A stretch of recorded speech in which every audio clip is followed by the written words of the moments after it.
Tonight on CTV News at 5, a Cambridge home destroyed, a family displaced after a fire tore through their house early this morning.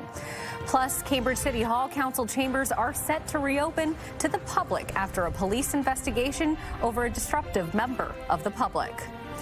And one of the voices of The Simpsons is headed to Stratford. Jeff Pickle had a chance to catch up with the voice actor about the play he's written. CTV News at 5 starts right now.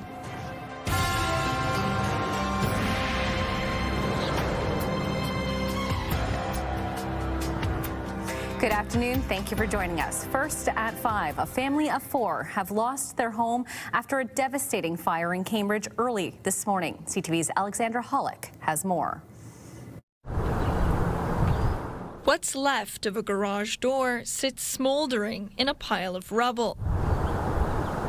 Hours after a fire ripped through this Cambridge home. There was heavy flame smoke showing coming from the garage area. So crews made entry for a quick attack and suppression of the fire. Cambridge fire officials say they were called to this single-family townhome on Fairgreen Close early this morning. They say all 4 people living inside managed to get out safely, but the damage is estimated to be around $800,000. It started inside the family home from what we can tell at this time. Video supplied to CTV News shows smoke billowing from the garage as crews fought the flames.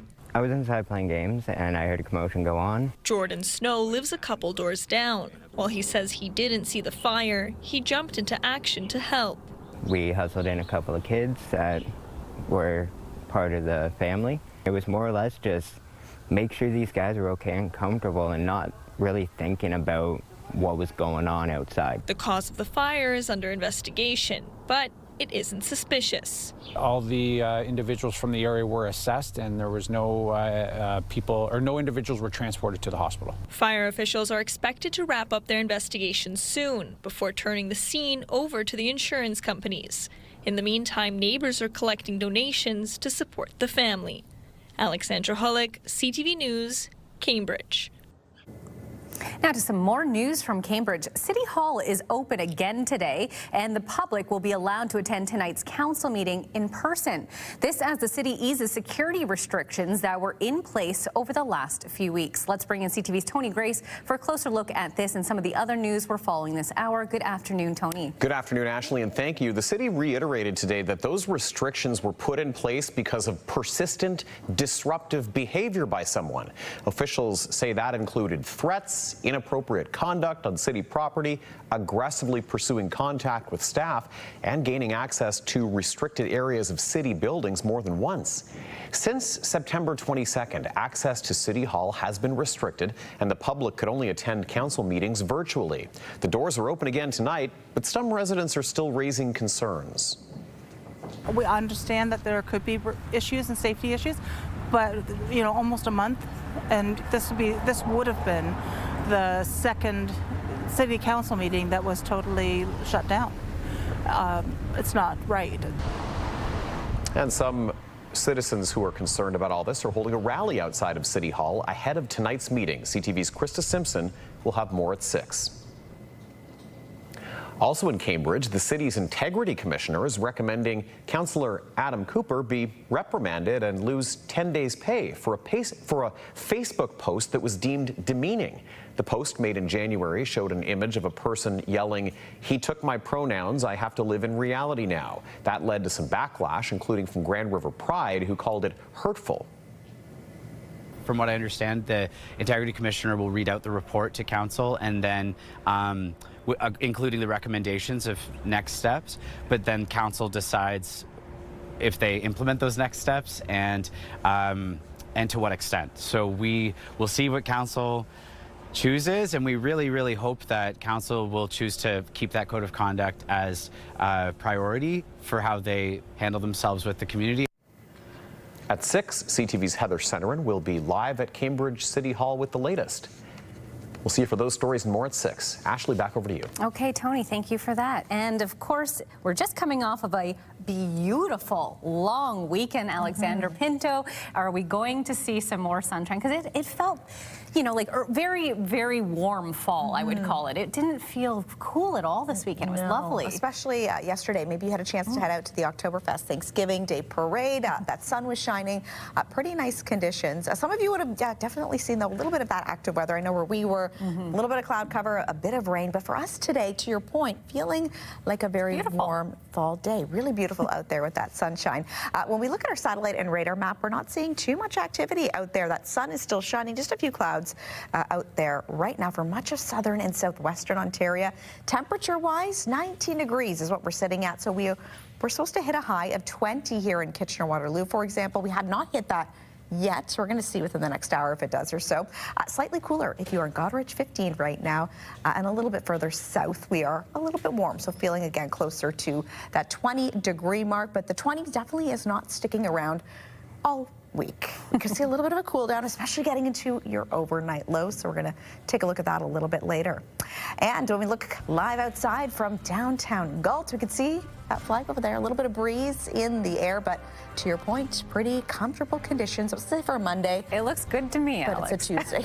It is a Tuesday. Good. What do we say? A bit of a fake Monday with it that. It is a fake Monday. Awesome. Well, we look forward to hearing maybe when that rain is in the forecast a little later in the show. Thank you.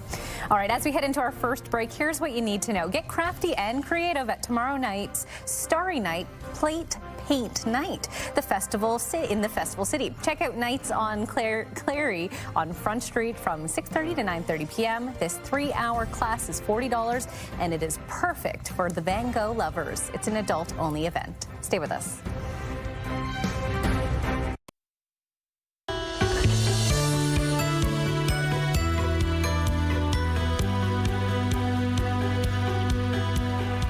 Yes, we've just started fall officially, but we are going to be talking about winterizing your pond at home. We are back here at Royal City Nursery with Tanya, who, of course, has all the tips. Great to see you. Good to see you, too. It's a beautiful fall day. It really is. That nice cool breeze sticking with us, which, of course, gets us into the spirit. Already trying to think of what to do with the ponds we have at home. Bingo. And I think you had a beautiful question just as we were chatting with, can you keep your fish in the pond? I had no idea. Absolutely, yes, you can keep your fish in the pond. When we think water features, we basically have two kinds. We have the open surface, we've got fish swimming around, or we've got something that has no water surface and it's pondless, so like a bubbling rock, right? So water comes up through a rock down into pebbles. We'll talk about those in a minute, but when we think about fish, couple things to keep in mind. Your big question was, do we feed the little dudes? Absolutely not. Apparently not. Nope. So when our water is below 10 or 12 degrees centigrade, we are not feeding our fish anymore because our fish digestive systems don't work like ours. They need the heat, they need the warmth to actually trigger their digestive system in order to work. So we're going to suspend feeding our fish. The other thing we're going to do is start to deal with the leaves and the algae and the muck and everything that's sitting in the bottom. So if you've got a net, please put it over your pond before your leaves start to fall, and we'll try to keep it out as much as possible. Even if you don't and you forget, that's cool, to do a product like this one. So this is Microplift. I use this at home. So fish friendly, dog friendly. Both my dogs drink out of the pond, they're fine. And in there comes two different items. You've got a liquid. Now this one smells nasty. It's supposed to. So this one helps feed or really digest all of the muck and the junk that's at the bottom. And in this package, this is an enzyme. So you just toss one package a month in. So super simple. And both of these products help reduce the muck and the bacteria at the bottom. So we make it more fish friendly and more fish safe. Perfect. Some of the other things you need to keep in mind for fish is they do need to make sure you've got a minimum 8 to 12-inch hole open at the top. We want gas exchange, right? Little fish need to breathe. So one of the ways to do that, you could do that with a pond de-icer like this. Now this one just it floats, right? So it sits there. Sits on a tether. It's thermostatically controlled, so it'll turn off at 2 or 3 or 4 degrees, and then it turns on when it's really cold, when the water's cold. So almost like a smart say smart monitor, but it's similar it's like kind of something you have in idea. your smart home. You got it. You got it. So that helps significantly. An aerator helps. This is one of the professional ones. So there's 2 or 3 different ones you can get. So just like your aquarium indoors, this particular unit here is going to sit outside. And this is what actually forces the oxygen in. And then this bar is where all those little itty bitty bubbles come from. Okay.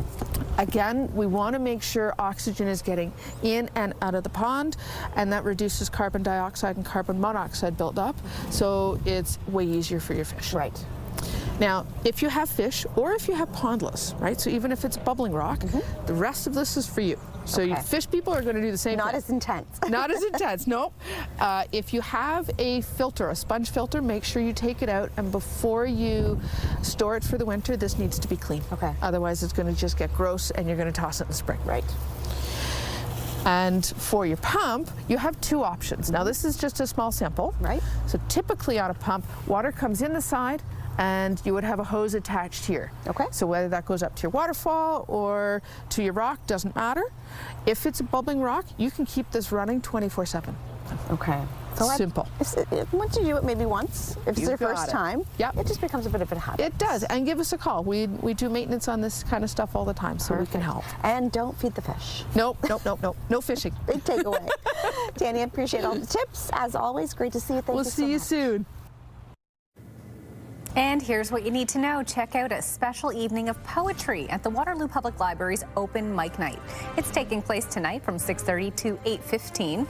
Enjoy well-seasoned and first-time performers as they share original pieces of writing in the judgment-free zone. When you see it happen, send it to CTV News. Text 10400. From your screen to ours. Text 10400.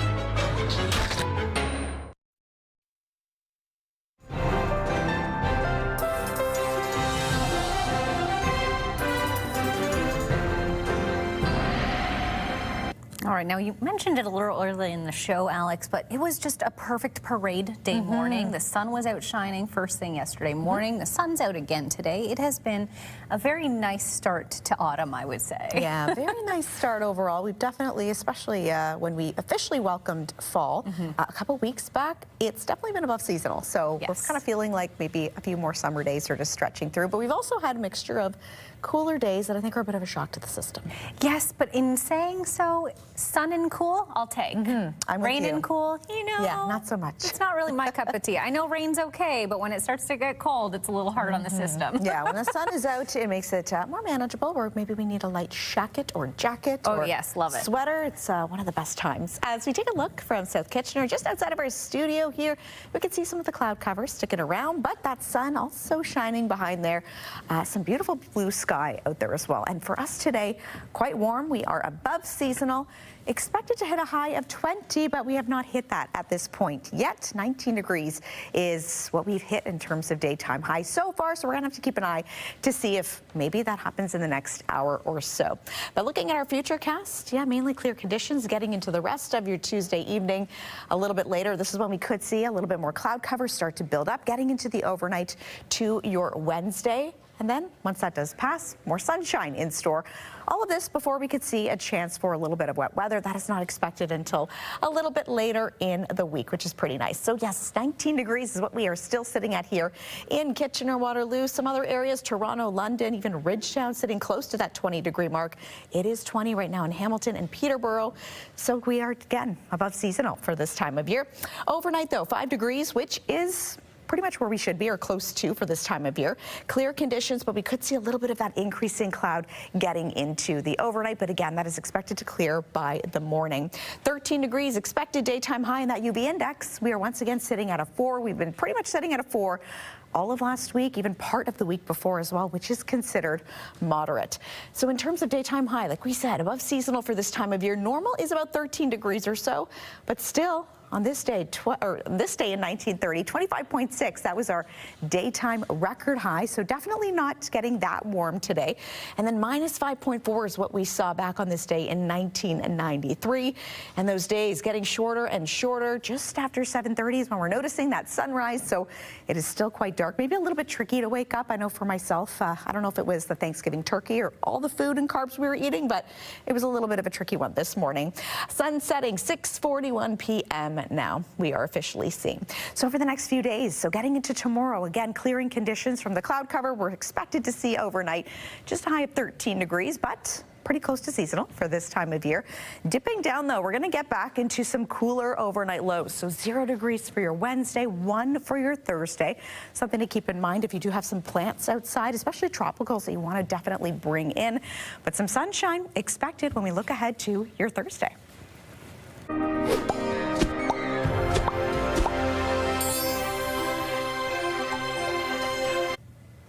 Okay, let's take a look at what's trending. Alex, sad news to start us off. D'Angelo, the legendary R&B singer behind hits like Lady, Brown Sugar, and Untitled, How Does It Feel, has died from cancer at the age of 51. The musician's family confirmed his death in a statement that said, "The shining star of our family has dimmed his lights for us in this life after a prolonged and courageous battle with cancer.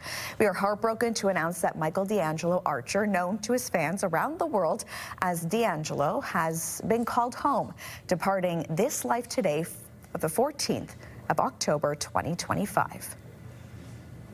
Okay, changing gears here. We've talked about the Oktoberfest Thanksgiving Day Parade. It was so beautiful out. The streets were taken over in Kitchener-Waterloo Monday morning. The annual event saw thousands of people take in the sights and sounds. Have a look.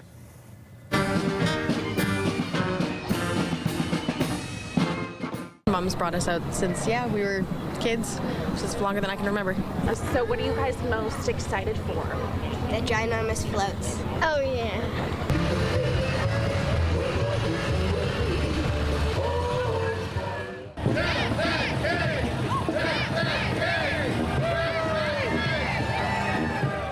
I mean, the roots of the city are very German, and that's the origin of Oktoberfest. So, yeah, it's a good celebration of our heritage. It's like the second biggest one was outside of Berlin itself, or Munich, or Germany, sort of thing. It's which is insane to me.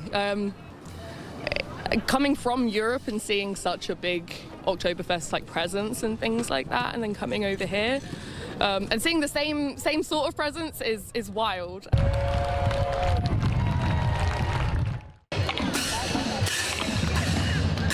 This is what it means to be community, to come together and do all those things, help each other out, to do all of those things. But the other thing, it's fun! Come because it's fun. And here's what you need to know. Join Mayor Jan Liggett and City Council for the Cambridge Oktoberfest lunch tomorrow from 11:30 to 1:30. Enjoy free sausage with sauerkraut, Bavarian music, and a visit from Uncle Hans. You can check it out at Cambridge City Hall, Civic Square on Dixon Street. There will also be a special keg taping. In tonight's Digital Dive, Air Canada is doubling its shuttle bus service between Waterloo Region and Toronto's Pearson Airport. Air Canada announced it was increasing the number of daily trips from 5 to 10. For the full list of arrival and departure times, our online team has you covered. Just scan the QR code in the corner of your screen or go to ctvnewskitchener.ca.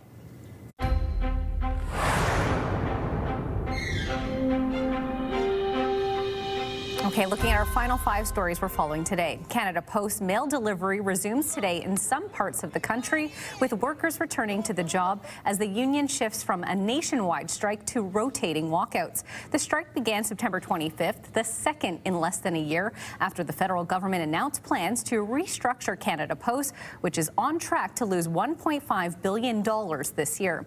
The restructuring includes ending door-to-door delivery. According to a new report, Canadians are planning to spend a little more this holiday season, but will be focusing on spending smart. Most Canadians are telling us that they are still very nervous about the economy. They still feel like they're spending more than they should be due to inflation, but it's not translating into how they're spending. And this is actually a very healthy trend for us should it continue. As a country, we're showing resiliency and resourcefulness, which is a great thing for our economy. The 2025 holiday retail outlook from Deloitte Canada shows holiday spending is projected to increase by 3% this year, with spending on gifts and experiences up 2%. The survey also showed that Canadians will try to spend where there is a loyalty program or where they're getting additional discounts. The report adds that Canadians are feeling resilient and resourceful as they head into the holiday season. While there is uncertainty, most will continue to spend this year. A beluga trainer who was fired from Marineland earlier this year is speaking out. Christy Burgess says the closed park's crumbling infrastructure and lack of resources have created dangerous conditions for its remaining belugas, and they should be moved immediately. She says the paint on pool walls is peeling and concrete chunks are falling into the water. Burgess is speaking out after Marineland threatened to euthanize its 30 belugas if it doesn't receive emergency funding from Ottawa. That threat came after the federal government denied a request to move the whales to an aquarium in China. A new play in Stratford is hitting the stage this week. Frankenstein's Daughter is co-written by the voice of Homer Simpson and his wife. With a cast of 2 actors and 1 set, the production is being held at the Here For Now Theatre. The co-writers of Frankenstein's Daughter says they started with a premise that can be both funny and scary.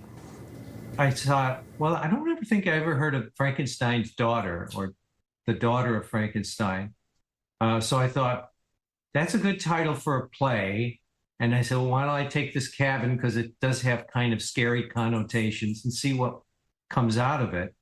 And that's how kind of the germ of what we started with. You be here. CTV's Jeff Pickle will bring us more on the play and how it got from writing room in Los Angeles to the stage in Stratford.